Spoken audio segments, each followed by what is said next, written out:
meðan að tækjamaðurinn okkar að græja þetta, Rúnar hefur mörg embætti hérna, þá vil ég bara með fyrirsjáanlegum hætti byrja því að þakka ykkur fyrir að koma. Það náttúrulega alltaf ákveðin fórn, það ekki, að mæta á svona samkomur eins og þessar. Og í ykkar tilviki þá myndi maður kalla þetta frekar mikla fórn vegna þess að þið hafi kannski mjög óljósar hugmyndir það hvað býður ykkar. Hvort að eftir þessa kvöldstund sem við hefðu annars geta verið með ykkar nánustu heima hjá okkur eða verið að lesa einhver áhugaverða bók eða horfa eitthvað skemmtilegt í sjónvarpinu, þá alls óvíst hvort að þið verði nokkru vísari eða hvort að ég sé bara að tala eitthvað sem að ykkur var þegar ljóst. Ég vona að sú verði ekki raunin, því að þetta efni sem að hér verður fjallað meðal annars áhugavert fyrir þær sakir að það snertir á mjög þekktum frásögnum úr menningu okkar, Biblíunni og reyndar víðar. Og von mín sú að í umfjöllun minni þessar frásagnir verði kannski bjóði ég ykkur upp á einhverja vinkla sem að ykkur höfðu ekki áður verið kunnir og kannski farið að rýna í sjálf einhverjar sögur sem hafa aldrei verið til umfjöllunar hér og þykist upplifa og skynja eitthvað nýtt. Fórn sem hugtak auðvitað má auðvitað skilgreina með bæði þröngum hætti og víðum. Í sínum víðasta skilningi þá í rauninni fórn sú ákvörðun að neita sér eitthvað með það í huga að öðlast eitthvað meira síðar, eins og kannski ykkar tilviki. Þá maður sem sagt að fjárfesta í framtíð. Kannski og margt bendi til þess að eina lífveran á jörðinni sem að kann þessa list séum við mennirnir. Það ekki þekkt dæmi fórnir annars staðar í lífríkinu heldur en hjá okkur. Og svo ákvörðun að leggja eitthvað til hliðar, nýta það ekki í þeirri andrá sem að okkur stendur það til boða, heldur sjá fyrir sér að það geti orðið einhver vöxtur úr því síðar. Mögulega eitthvað sem að ekkert annað dýrmerkurinnar gæti látið sér detta í hug að gera. Api sem að heldur á banana myndi aldrei fallast á það að gefa manni bananan gegn því að hann fengi 1000 banana í næsta mánuði. Og einstaka dýr leggja til forða en það ekki þeirri væntingu að þeir fá eitthvað meira en þau lögðu til. En allt okkar líf erum við í rauninni að fórna í þessum skilningi og mjög nærtækt dæmi slíkar fórnir eru öll okkar viðskipti. Við erum algjörlega með það á hreinu að pappírsmiðarnir sem við fáum í hendurnar séu ávísun á einhver lífsgæði sem við getum notað síðar meira, ekki sagt, peningarnir, og enn meira abstrakt eru tölurnar á tölvuskjánum úr heimabankanum sem ekki einu sinni áþreifanlegar. En við vitum það alveg að þessar tölur fela í sér annarkvort betri tíð í vændum eða ef þær eru neikvæðar þá þýðir þær hörmungar og frekari herta sultaról. Þessi afstaða að geta litið fram til ókominna tíma í rauninni grundvallaratriðið varðandi allar fórnir. Og það svolítið það sem ég ætla að ræða á þessu kvöldi hér, að skoða fórnina svolítið í því ljósi. Getum kallað það sálfræðilega afstöðu, tilvistarlega afstöðu. Allt hérna þá þetta svona sammerkt þessu hátterni.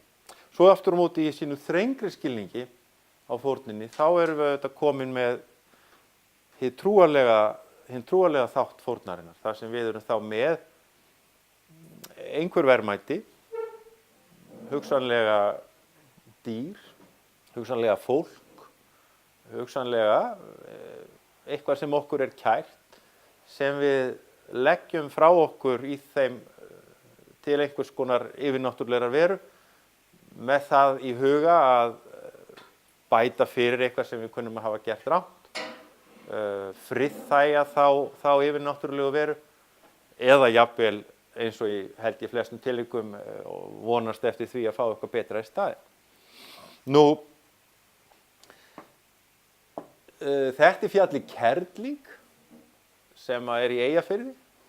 Þarna undir þessu fjalli settist hann Helgi Magri á Krossnesi, og það eru heimildir frá því 1940 að fólk hafi sem sagt tekið síðustu uppskeru haustsins af síðasta slátt haustsins og brennt hluta af því undir fjallinu.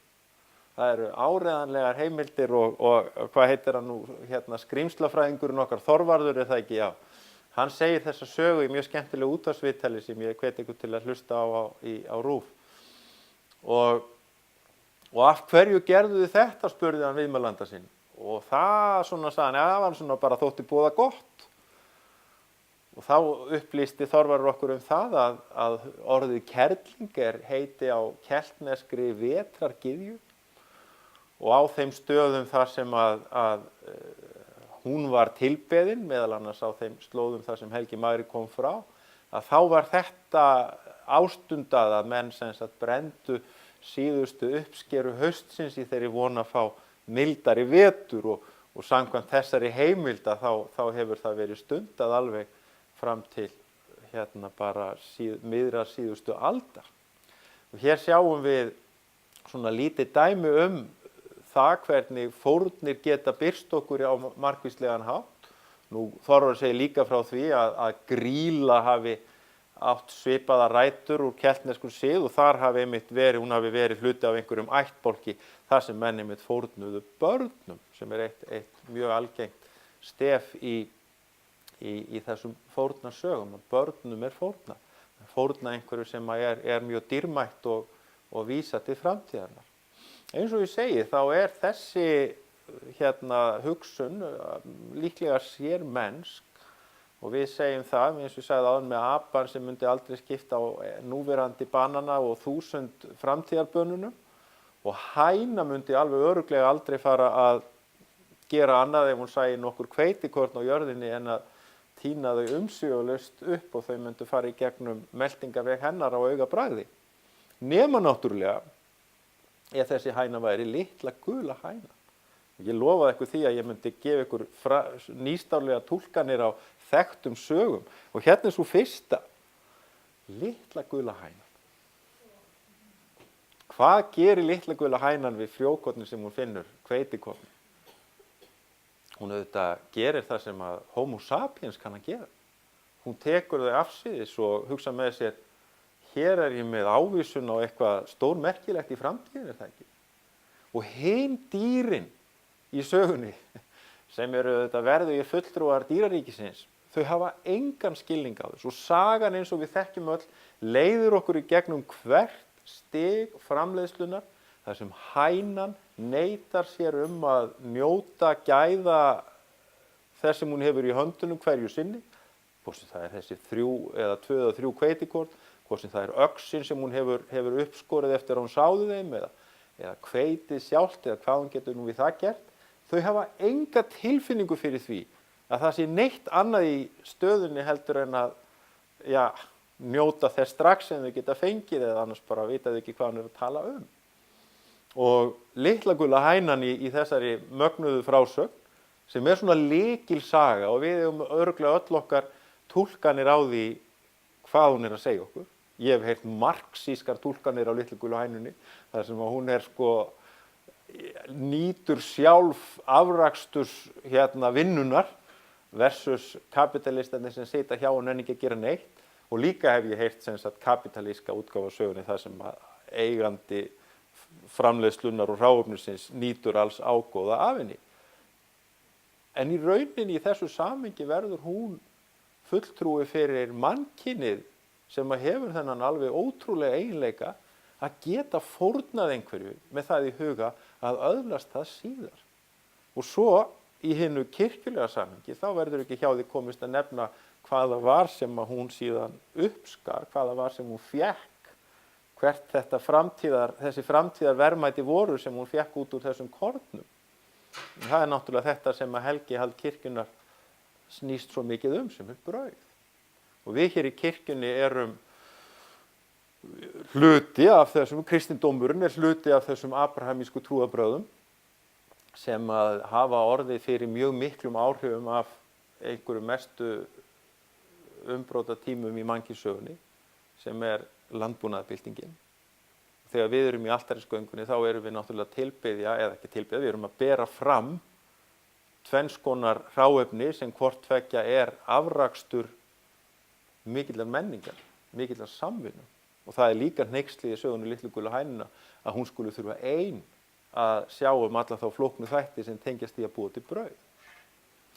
Og í samhengi landbúnaðarbyltingarinnar þá getur líka þessi frásögn sem víst frá 19. öld, tímanum þegar Evrópumenn voru að leggja undir sig meginlönd og undirroka frumbyggja á ýmsum þjóðum sem að sjálfir höfðu ekki kynnst landbúnaði í neinum þeim mæli sem þekkist á þessum hluta heimsins, þá getur nú líka náttúrulega verið Evrópumaðurinn sem að gengur inn í samfélag fólks sem að kann ekki að búa til brauð.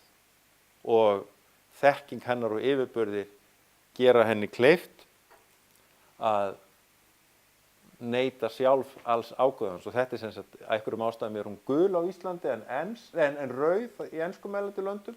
Og hér segir þau borðuðu brauðu, þau borðuðu hvert einasta snitti af brauðinu. Það var ekkert eftir handa hinum. Þannig að hinn aðdáunarverða marglofaða litla hæna nú kannski eigingjarnari og frekari og meiri yfirgangsseggur en við gátum ímyndað okkur. Þannig að hér sjáum við hnotskurn þá hugsun sem býr að baki fórninni. Það að segja, þetta eitthvað sem svo fjarri því að vera sjálfgefið í ríki náttúrunnar og ríki dýranna, að það kannski bara við hinn upplýstu skynsömu dýr sem kunnum þetta og það skilar okkur slíkum yfirburðum að aðrir, hvort heldur sem þeir kunna til verka í landbúnaðarstörfum og brauðbakstri eða eru bara skynlausar skepnur, fá ekkert af því sem við fáum. Þannig að fórn í okkar samhengi verður í rauninni eitthvað sem lofsvert. Eitthvað sem til marks sjálfsaga, framtíðarsýn og hugsun. Og þá komum við að annarri sögu sem þið ættu líklega einnig að kunna. Það þessi dásamlega skýri texti sem ég má náttúrulega ekki nefna í útvarpi, en sem sagt sköpunarsagan og í sköpunarsögunni sjáum við það strax í fyrstu línu að við erum í rauninni alls ekki að tala sköpun í merkingunni að allt hafi orðið til úr engu. Við erum að tala sköpun sem andstæðu við glundroða eða óskapnað. Við erum að tala raunverulega það sem að Guð að gera í öllum þessum frásögnum, að hann að taka til í einhverju sem að líkist engu á þeim tíma þegar hann byrjar sitt stað. Hann sem sagt að skilja að himinn og vötn, hann að greina á milli dýranna og hann að búa til festingar og greina ljósi frá myrkrinu, það að fyrsta sem hann gerir. Og svona förum við í gegnum sköpunarsöguna koll af kolli og smám saman verður þessi flokkun til þess að það verður allt auðugra og litríkara og skiljanlegra og harla gott, eins og hann segir í lokin. Þetta í rauninni hugmyndin að baki sköpunarsögunni sú að það eitthvað þarna fyrir. Það eitthvað til staðar sem að líkist engu sköpuðu, óskapnaður eins og við segjum. Það verið að breyta kaosi í kosmos. Og það þetta sem að sköpunarsaga Biblíunnar gerir. En þá vill svo skemmtilega til að í öðrum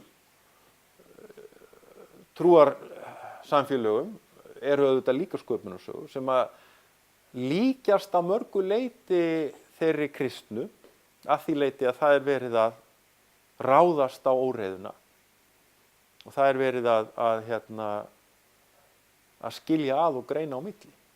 Og hér komum við að mjög áhugaverðri lýsingu úr norrænni goðafræði á því þegar að æsir drepa jötunin Ými, og við lesum það hvernig hver einstakur hluti jötunsins sem æsirnir hafa í rauninni fórnað í þeim skilningi verður að öllu því sem við þekkjum og kunnum og er harla gott. Það verður sem sagt að einhvers konar skapnaði.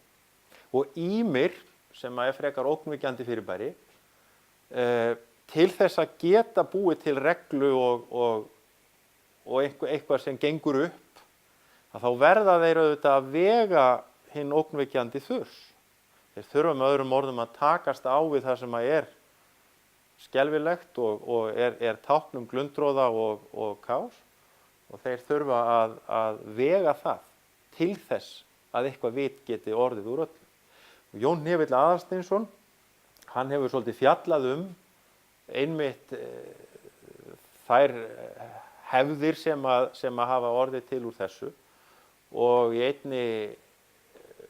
umfjöllun sinni kristnitökuna, þá vísar hann til þeirra atburða þegar að heiðnir menn fórnuðu mönnum á alþingi, þegar að sem sagt stemdi í það að landið yrði kristið. Og hvernig fórnuðu þeir þessum mönnum?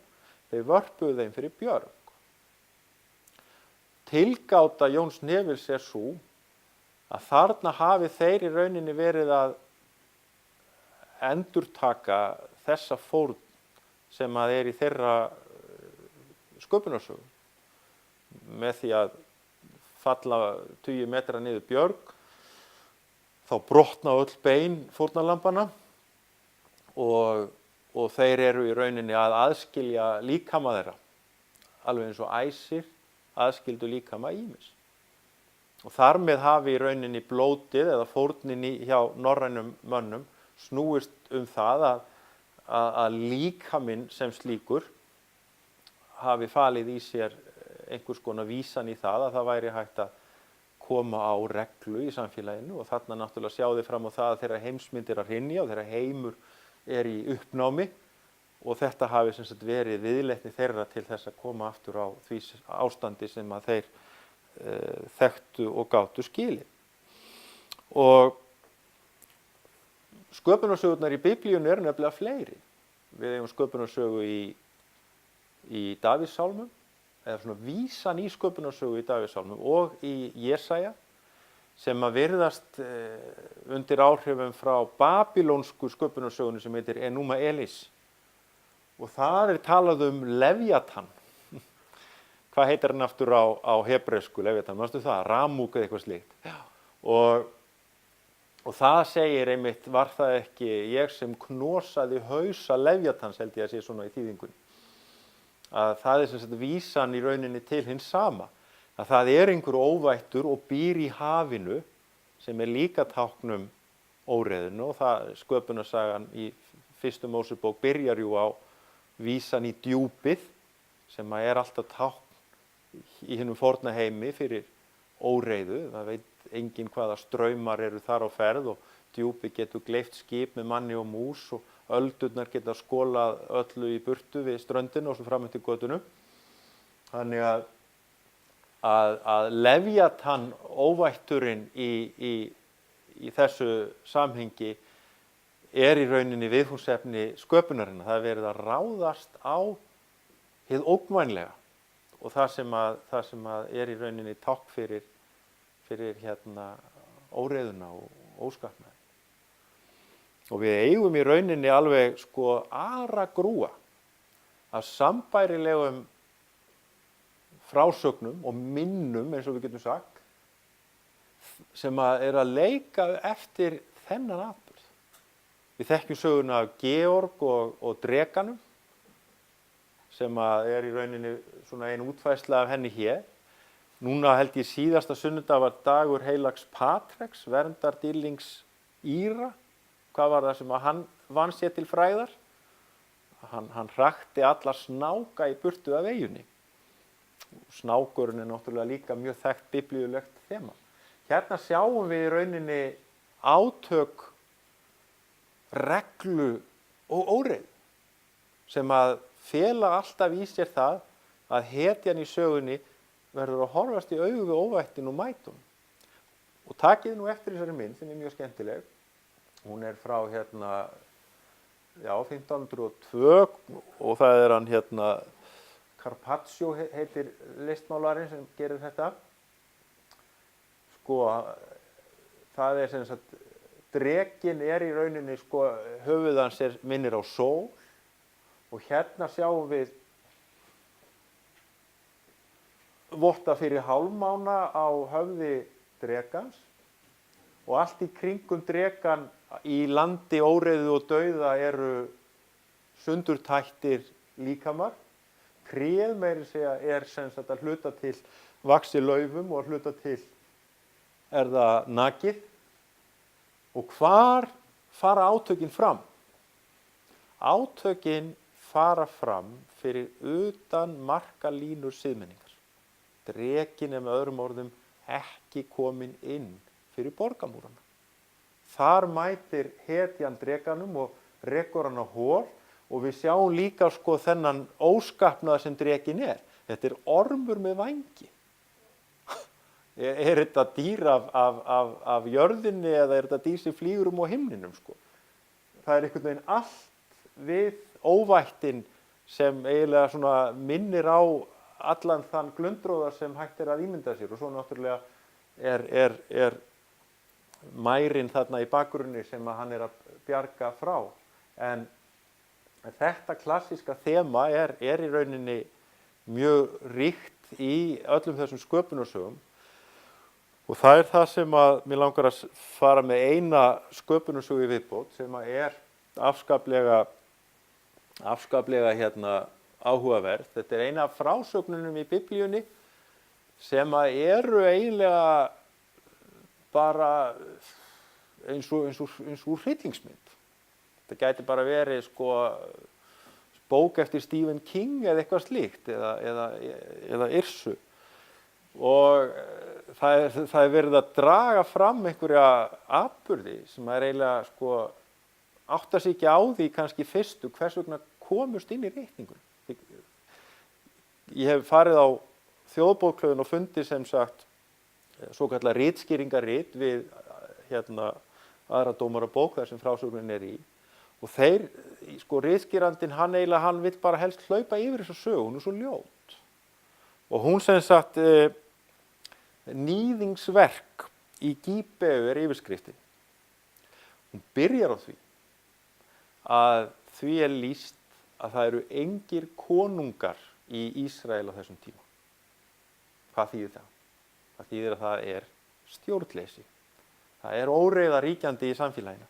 Og svo segir sagan frá því að Leviti nokkur kemur við í Betlehem og vitjar þar hjákonu sinna sem hafði verið honum ótrú og þau eru þarna á ferðalagi og hann sem sagt og þau fara þarna til þessa manns í Gíbeu hjá öldruðum útlendingi í borginni og það eru illmenni sem umkringja húsið og þau vilja nauðga aðkomumann. Þetta einhverjir brjálæðingar sem eru þarna í kring.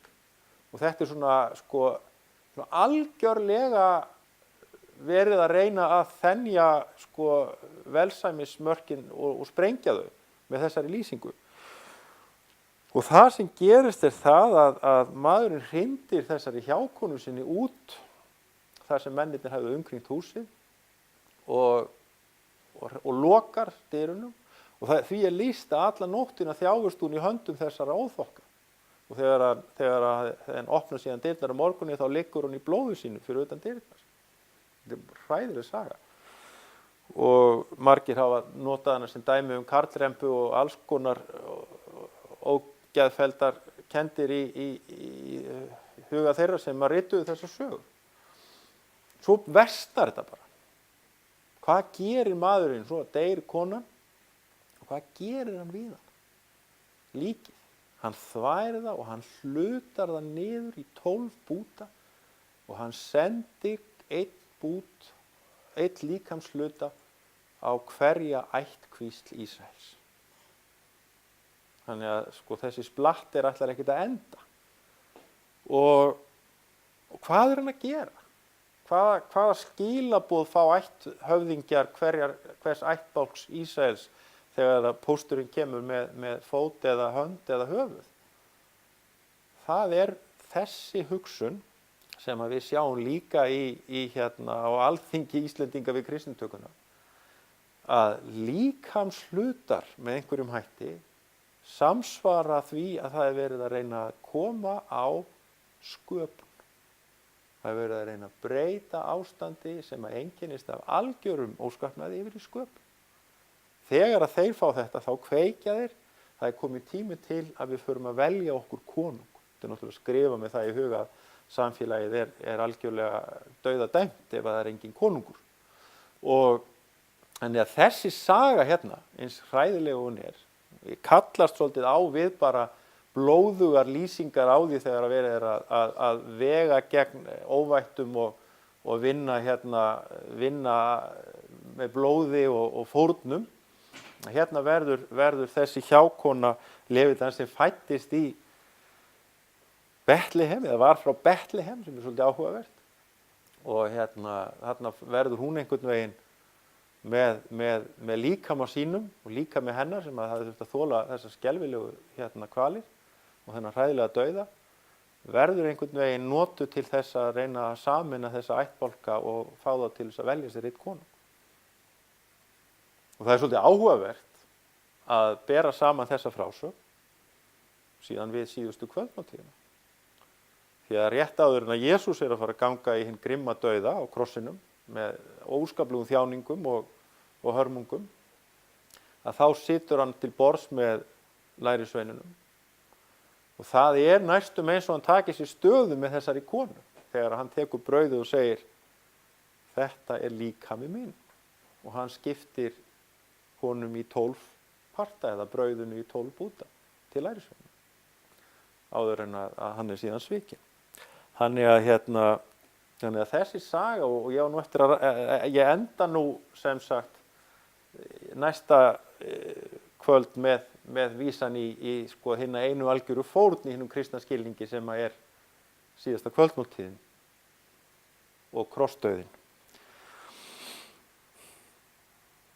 Nú, fórnir eru svo ríkur þáttur í hinu mannlega eðli að Biblían er varla komin af stað. Við erum komin í 4. kafla í Genesis, 1. Mósebók, upphafi Biblíunar, þegar að við heyrum af fórn. Og það eru þessi bræður, Kain og Abel, og þetta er náttúrulega hinn hebreski harmleikur. Við getum talað gríska harmleiki, þá er þetta hebreski harmleikurinn sem að við heyrum strax þarna í upphafi. Þetta eru svona eiginlega fyrstu mennirnir samkvæmt Biblíunni. Adam og Eva náttúrulega höfðu sinn uppruna sem að var samkvæmt 1. kafla Genesis ekkert venjulegur. Kain og Abel eru kannski svona fyrstu mennirnir. Og undir eins byrjar harmleikurinn þegar þeir færa báðir fórn. Ekki satt. Það er það sem að veldur fyrsta mannvíginu í Biblíunni, að þeir færa báðir fórn. Og þeir eru svolítið áhugavert að Kain er sem sagt sá sem að rækta kornið, hann er svo litla gula hænan í sögunni, og Abel er hjarmaðurinn, og þeir gera þetta að þeir færa Guði báðir sitt framlag. Og þarna er í rauninni, finnst mér, sagan orðin svolítið sálfræðileg, eða hvað getum við sagt? Þeir eru bara einstaklingar sem að hafa verið að færa miklar fórnir, eins og við þurfum alltaf að gera ef við ætlum að komast einhvern veginn inn í framtíðina, ef við ætlum okkur eitthvað, ef við ætlum að ná einhverju prófi, þá þurfum við að setja sveitt yfir og lesa og lesa og lesa. Og Abel nær prófinu, Kain fellur. Og svona er það. Sagan lýsir því í rauninni hvernig það þegar við færum stórkostlega fórnir í lífinu, fáum ekkert í staðinn. Hvernig bregst hann við? Hann bregst við, hann verður bitur og andstyggilegur og hættulegur umhverfi sínu. Sagan í rauninni lýsing á því sem að við sjáum í mörgum öðrum söguhetjum Gamla testamentisins, eins og Jób, þar sem hræðilegir hlutir henda og maður fær enga alvöru skýringu á því af hverju verður hinn duttlungafulli Guð ánægður með aðra fórnina en ekki ánægður með hina. Við fáum enga sérstaklega skýringu á því. Það segir bara hér í textanum Drottinn gaf gaum að Abel og fórn hans en leit ekki við Kain og fórn hans. Þetta er bræðraharmleikurinn. Það sem er gegnumgangandi stefi gegnum Gamla testamenti sérstaklega og auðvitað allar bókmenntir. Það sem tveir bræður eru að keppast hylli hins háleita. Og þessi harmleikur, hann náttúrulega eins og við vitum að þá er það Kain sem drepur Abel og orðin sem hann segir enduróma í gegnum söguna þegar að Guð spyr hann hvar er bróðir þinn, þá segir hann ber mér að gæta bróður míns. Og þetta er svona yfirskrift velferðarsamfélagsins, getum við sagt. Og refsingin sem hann fær er sem sagt landflótta og flakkandi skalt þú vera alla tíð. Þannig að hann er í rauninni hrakinn út í eyðimörkin en fær engu að síður ákveðna vernd eins og kemur fram í blálokin þegar Guð hótar hverjum sjöfaldri hefnd sem að vinnur honum megin. En þessi saga er ein af þessum frásögnum sem að tengjast hugtakinu sem er fórn og í rauninni kannski, eins og þið kannski að upplifa að það er ekkert alltaf sem fórnin ber ávöxt. Og við getum tekið því með æðruleysi og jafnaðargeði og staðið og fætur aftur, eða þá að við getum fylgst beiskju og bitur. Og auðvitað eru þessar sögur eins og það þegar ráðist er á óvættin og hann veginn, óvætt óreiðunar. Það er náttúrulega gífurlega mikil sálfræði í þessu.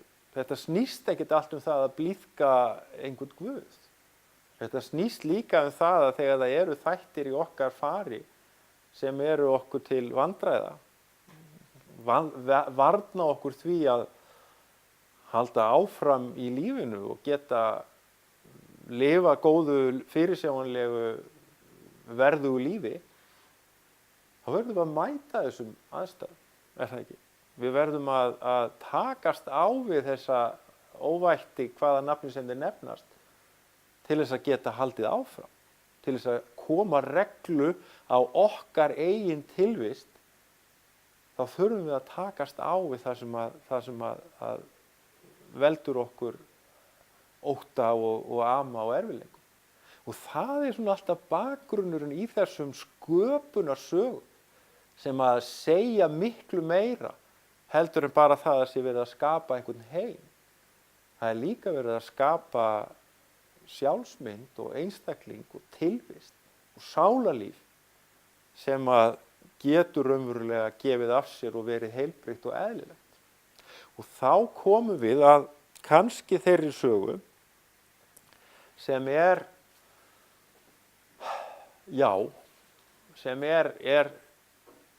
hinn stórbrotni hebreski harmleikur.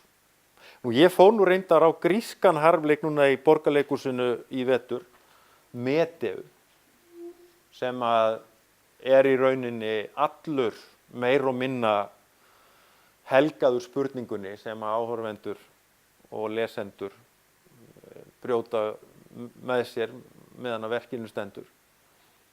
Ætlar hún að fórna börnunum sín? Ætlar hún að ná fram hinni fullkomnu hefnd gegn ótrúum eiginmanni sínum sem að hún hafði fórnað öllu fyrir, ekki satt, fórnað, kemur það aftur. og ætlar hún að drepa börnin sín. Þetta náttúrulega spurningin sem að við erum að brjóta með okkur allan þennan harmleik, þennan gríska harmleik. Hér erum við með Abraham og Ísak, tvær afskaplega ólíkar myndir af þeim hebreska harmleik. Þar sem Abraham í rauninni falið þetta óleysanlega verkefni. Sko, ef þið muni hvernig var með Abraham og Söru, þá voru þau bæði háöldruð og þau hafði ekki orðið barnaauðið. Og Guð sagði þeim að Sara myndi verða barnshafandi og þegar hún heyrir þetta háöldruð kerlingin að þá náttúrulega bara skellir hló og að Ísak eiginlega svona einhver mynd af orðinu ég hlæ. Þau gáfu drengnum það nafn. Það hafa nú ekki síðan svo verið húmorslaus. Og svo eru þau búin að eignast hinn langþráða dreng og við skulum átta okkur á því að hugmyndin framhaldslíf meðal Hebrea ættin. Þetta í rauninni ávísun á það að Abraham og niðjar hans komi til með að verða jafn margir og stjörnurnar á himnunum eins og honum hafi verið lofað. Og þá fær hann þetta verkefni, segir hérna í sögunni, eftir þessa atburði reyndi Guð Abraham. Hann mælti til hans, Abraham, og hann svaraði, hér ég. Hann sagði, tak þú son þinn, son þinn sem þú elskar, hann Ísak, og far þú til Móríalands og fórna honum sem brennifórn á því fjalli sem ég mun vísa þér á. Árla morguns söðlaði Abraham asna sinn, tók með sér 2 af sveinum sínum og Ísak son sinn, klauf við til brennifórnar, lagði síðan af stað og hélt til þess staðar sem Guð hafði sagt honum. Á 3. degi hóf Abraham upp augu sín og sá staðinn álengdar. Hann sagði við sveina sína, bíðið hérna hjá asnanum en við drengurinn munum ganga þangað upp eftir til að biðjast fyrir og svo komum við aftur til ykkar. Abraham tók nú brennifórnarviðinn og lagði Ísak syni sínum á herðar en eldinn og hnífinn tók hann sér í hönd. Nú verður þetta mjög dramatískt. Þeir gengu báðir saman. Þá sagði Ísak við Abraham föður sinn, faðir minn, og hann svaraði, hér ég, sonur minn. Ísak mælti, hér eldurinn og viðurinn, en hvar sauðurinn til brennifórnarinnar? Abraham svaraði, Guð mun sjá sér fyrir sauð til brennifórnar, sonur minn. Og þeir gengu báðir saman. Nú komu þeir á staðinn sem Guð hafði talað Þar reisti Abraham altari, lagði viðinn á, batt Ísak son sinn og lagði hann á altarið ofan á viðinn. Þá tók Abraham hnífinn í hönd sér til þess að slátra syni sínum. Hér sjáum við hvernig Caravaggio málarinn, endurreisnarmálarinn ítalski, sýnir hina fullkomnu uppgjöf og angist svona sá sem að honum var kærastur og dýrmætastur kletturinn í tilvörunni og faðirinn búinn að reyra niður, heldur höfðinu kyrru og býst til þess að reka rýtinginn í gegnum hálsinn á honum. Og það svona algjör uppgjöf og dauði og angist sem birtist okkur í þessari mynd. Søren Kierkegaard, hann hélt mikið upp á þessu sögu.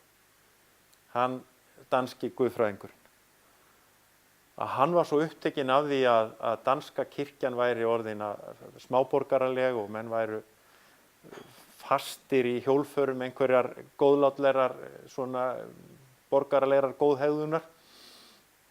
Hann sagði þessi saga sýnir okkur trúarhetjuna, segir hann. Sá sem er tilbúinn að víkja til hliðar öllu siðferði vegna þess að hann fær þessa köllun, hann er tilbúinn að fórna öllu. Kierkegaard segir, hérna sjáum við einstaklingin í angist sinni og tilvist og öllu því sem að greinir hann frá hópnum, þar sem allir reyna að lifa eftir einhverjum borgaralegum gildum.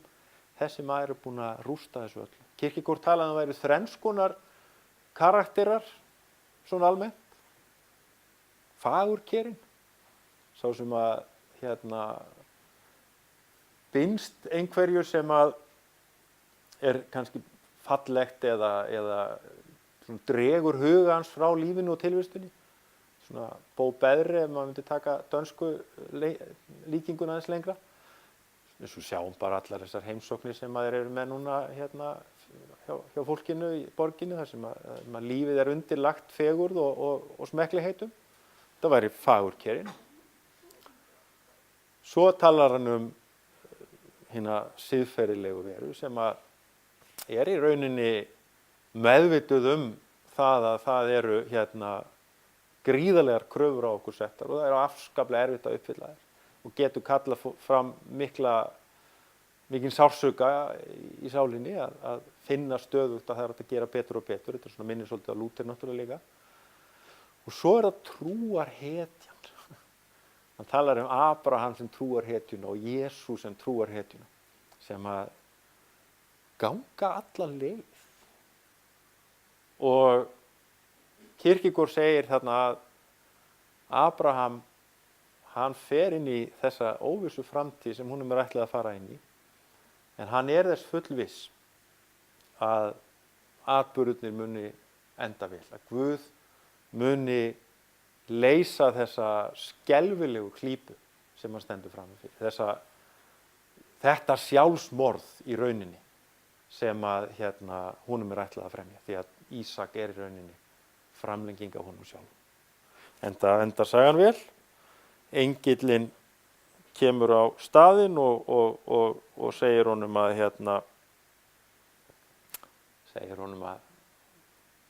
bendir á það, sérðu, þarna hrútur, þú skalt slátra honum, slepptu stráknum. Og sagan enda við, miklu betur heldur en Medea, sko. Og og hvað að gerast hér? Þessar sögur hafa svo mörg lög að það væri hægt að halda bara nokkur kvöld bara þessa sögu. Sumir halda því fram að með þessari sögu hafi barnafórnir lagst af á þessu svæði og fólk hafi farið að fórna dýrum í stað. Svo það annað sem ekki síður áhugavert. Hér í rauninni hrúturinn sem hann á að fórna lambið. Hann hefur í rauninni ígildi manneskjunnar. Það sem sagt í staðinn fyrir að standa í þeim hryllingi að fórna fólki, eins og þau gerðu á Alþingi, þá þeir farnir að fórna dýrum. Það myndast einhvern veginn það samkomulag að það sé í rauninni hægt að jafna á milli fólks og dýra í þessu samhengi og ekki bara dýra því að þetta ekki bara dýr, þetta eru verðmæti, þetta fé eins og við köllum á íslensku. Og enskan á meira að segja rosa flott orð sem nátengt íslenska orðinu fé, sem fí, lausnargjald. Hversu frábært það? Það sem sagt með öðrum orðum verið að finna tengingu á milli mannslífs og einhvers konar gjalds. Og í næst ætlum við að tala það. Auga fyrir auga og tönn fyrir tönn. Takk fyrir.